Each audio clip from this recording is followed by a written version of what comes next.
Oi pessoal, tô um pouco sumido aqui no YouTube, mas ontem eu compartilhei um vídeo é, no Instagram, no Stories do Instagram, e quando eu tava compartilhando eu pensei, cara, isso vai dar um bom devocional para o YouTube. E eu sei que tem gente que usa mais o YouTube do que o Instagram, até porque o YouTube você tem como colocar na TV, você tem, né, como ter um pouco mais de facilidade. Então eu decidi fazer esse vídeo aqui no YouTube e compartilhar com você essa palavra de devocional que fez parte do meu dia de ontem. Mas a palavra de Deus, ela se renova a cada manhã. A Bíblia fala que a palavra de Deus se renova a cada manhã. Então, a revelação veio para mim ontem, a revelação ela veio para mim hoje novamente e agora vai vir para você também aqui através desse vídeo. E eu já quero convidar você a deixar o seu like nesse vídeo, a se inscrever no meu canal e a compartilhar esse vídeo no seu grupo de WhatsApp, no seu grupo da família, no seu Instagram, porque dá para compartilhar através do link, mandar para alguns amigos, porque eu tenho certeza que esse vídeo vai edificar não só você, mas vai edificar também aquelas pessoas que você for usado e usada para compartilhar. A palavra ela está no livro de Êxodo, capítulo 32, e eu quero ler com você Êxodo 32, apenas um versículo 22, que diz assim: Respondeu Arão: Não te enfureças, meu senhor, tu bem sabes como esse povo é propenso para o mal. Eles me disseram, vou ler o 23 também. Eles me disseram: faça para nós deuses que nos conduzam, pois não sabemos o que aconteceu com Moisés, o homem que nos tirou do Egito. E ali ele começa a explicar a Moisés de quem foi a culpa da criação do bezerro de ouro. Para você entender um pouco do contexto dessa palavra, eu vou voltar um pouquinho na história e explicar para você como que Arão chegou no ponto de ter que justificar para Moisés a sua atitude errada. Lembrando que Arão foi o homem que foi escolhido pelo Senhor, que Deus mandou Moisés separar para poder virar um sacerdote, ser consagrado, fez um ritual de purificação para que Arão fosse separado, fosse ungido, fosse tido como um homem santo, tá? E sobre Arão iria ser levada a culpa do povo, ele iria entrar no templo. Foi feita uma veste especial para Arão, com pedras preciosas, os nomes das tribos de Israel, sinos com romãs na borda do vestido, da roupa, né, da vestimenta de Arão, para que pudesse ouvir o barulho do sino quando ele estivesse lá dentro, saber que ele estava vivo. Então eu estou falando de uma pessoa separada, uma pessoa escolhida, uma pessoa santificada, uma pessoa consagrada.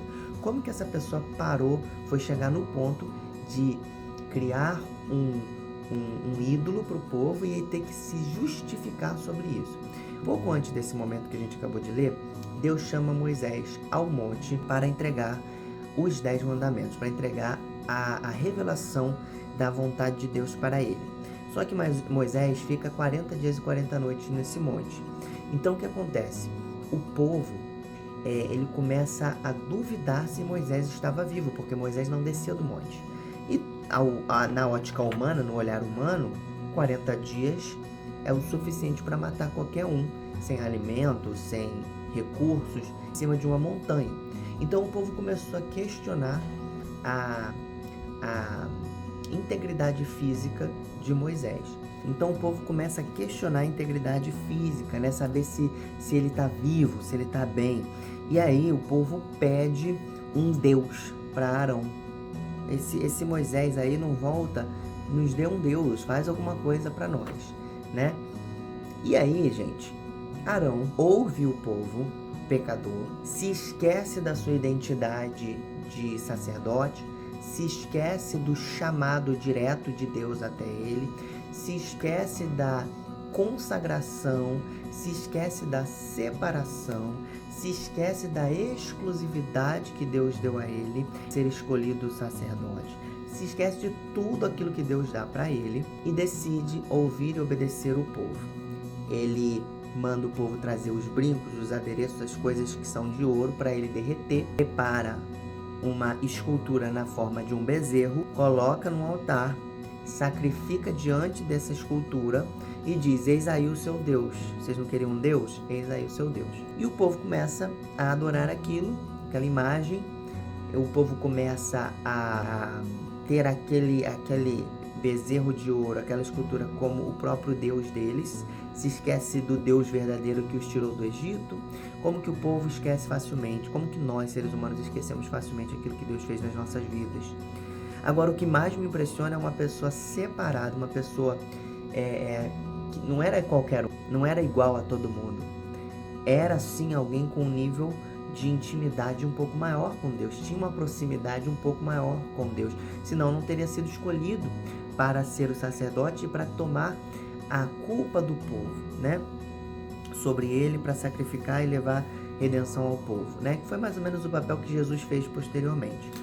Aí, gente, no meio daquela coisa toda, o que acontece? Moisés desce do monte, ouve um cântico, ele fala: olha, isso não é cântico nem de vitória e nem é um cântico de derrota. O povo está cantando, o que é isso? Quando ele se aproxima, ele vê a escultura, ele vê o povo adorando, e a Bíblia fala que ele joga as tábuas, né? As tábuas com a mensagem que o próprio Deus tinha escrito naquelas tábuas, os mandamentos, ele joga no chão, quebra aquelas tábuas, naquele momento de ira, naquele rompante que ele teve, e ele pega aquele bezerro. A Bíblia fala que ele moe, ele joga no fogo, depois ele moe aquele bezerro até ele se tornar pó. Olha, imagina o processo que ele fez para poder fazer o bezerro de ouro maciço se tornar pó. E a Bíblia fala que ele pega aquele pó, joga na água e distribui para o povo beber aquela água, né? Para o povo beber aquela água. E aí ele vai até Arão, e aí a gente chega no versículo que nós lemos, né? Como assim, Arão? O que está acontecendo? Como é que você, um sacerdote escolhido, faz uma coisa dessa? E aí o que mais me intriga é que Arão, ao invés de assumir a culpa, ao invés de admitir que estava errado, Arão joga a culpa para o povo. Olha o que Arão fala: não te enfureças, meu senhor, tu bem sabes como esse povo é propenso ao mal.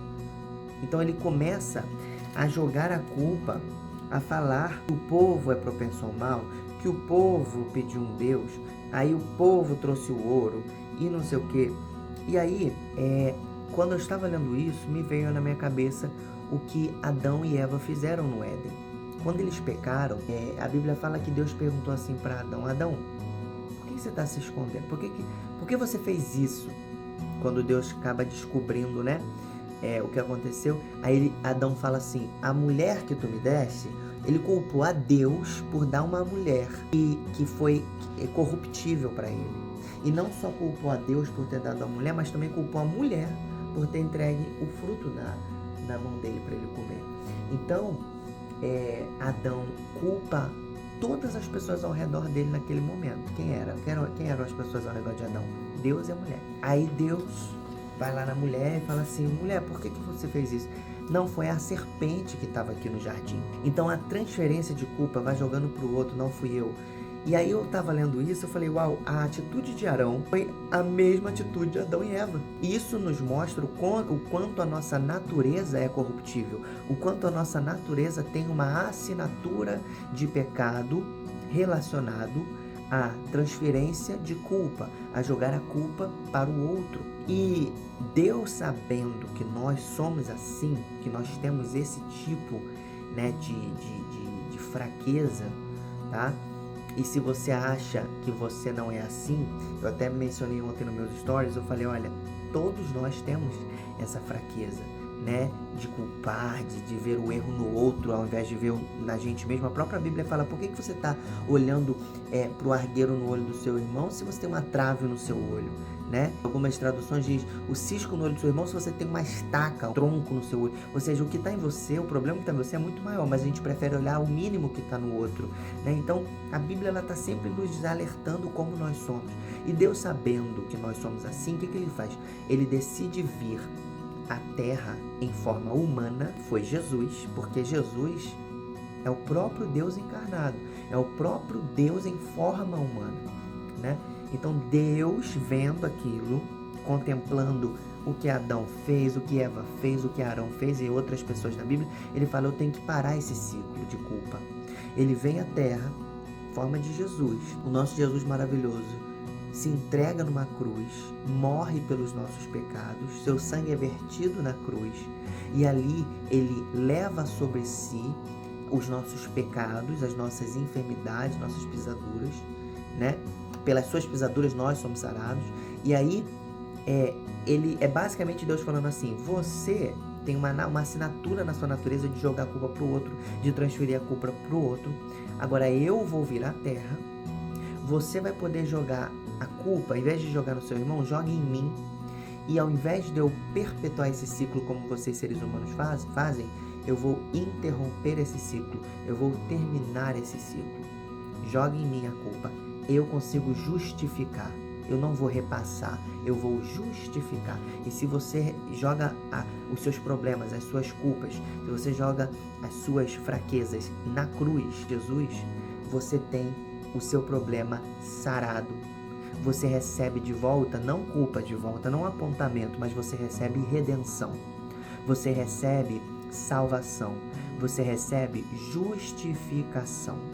E em Jesus, através da sua graça, da sua misericórdia, do seu favor imerecido, nós não merecemos o favor dele, mas ele faz esse favor de nos perdoar, de nos proteger, de levar o nosso pecado. Jesus, nós podemos viver uma vida sem culpa, viver uma vida sem condenação, sem autocondenação. Por quê? Porque ele levou. E se ele levou, se eu tenho algo e esse algo é dado para alguém e essa pessoa leva, eu já não tenho mais aquilo. Se eu tinha uma culpa, se eu tinha um pecado e eu dei para Jesus, eu já não tenho mais esse pecado, eu já não tenho mais essa culpa, ele levou. Então eu posso viver livre desse pecado, eu posso viver limpo desse pecado, né? Limpo dessa culpa. Então, como Deus é lindo, vendo a nossa fraqueza, acha uma solução para interromper o ciclo da fraqueza, para justificar a gente, porque nos ama. A Bíblia fala que Deus amou o mundo de tal maneira que ele deu seu filho, né? Ele mesmo veio em forma de filho, né? Jesus maravilhoso, para poder nos perdoar, morrer na cruz por nós, salvar toda a humanidade. Ele fez isso porque ele te ama. E hoje, essa redenção, essa absorção de culpa, esse cancelamento do pecado, ele está disponível para mim e para você através da cruz, através da morte de Jesus. Quero deixar no final desse vídeo um convite. Aceite Jesus como seu Senhor e Salvador. Receba esse perdão. Como assim, Isaac? Você vai levantar a sua mão junto comigo nessa oração final. Você vai entregar a sua vida a Jesus. Você vai dizer com a sua boca, Senhor, eu creio que Tu és o Filho de Deus e eu recebo o Senhor no meu coração como meu único e suficiente Salvador. Diga essas palavras.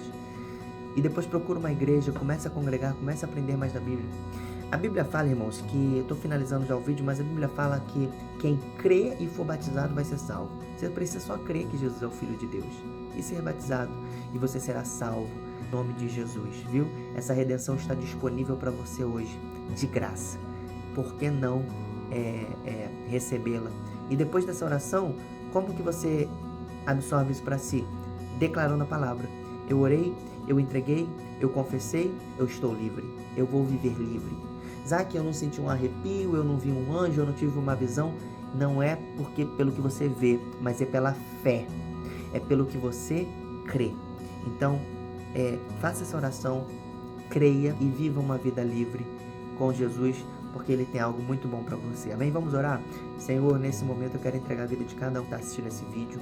Pai, no nome de Jesus, que esse devocional tenha edificado a vida dessas pessoas.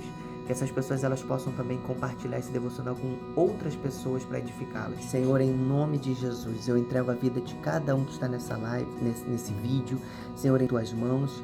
E eu quero declarar que essas pessoas viverão, Senhor, a redenção. No nome de Jesus, eu sei que Tu tens algo maravilhoso para a vida delas. Em nome de Jesus, Senhor, escreve o nome de cada uma no livro da vida. Se há alguém voltando para Ti ou Te aceitando pela primeira vez na vida, que essa pessoa possa ter o nome escrito no livro da vida, possa Te encontrar, Senhor, na eternidade.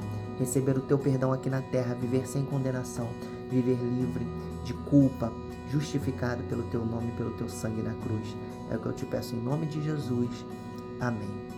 Irmãos, compartilhe esse vídeo, se inscreve aqui no canal, deixa o seu like, escreve um comentário, fala o que você achou, né, desse devocional. Tenho certeza que edificou você e que você possa viver coisas maravilhosas em Jesus. Eu quero deixar uma frase final aqui para você, que eu mandei para minha família, porque foi muito edificante para mim. Eu ouvi da doutora Rosana Alves. Ainda juntos veremos a face do Altíssimo. Deus te abençoe e até a próxima.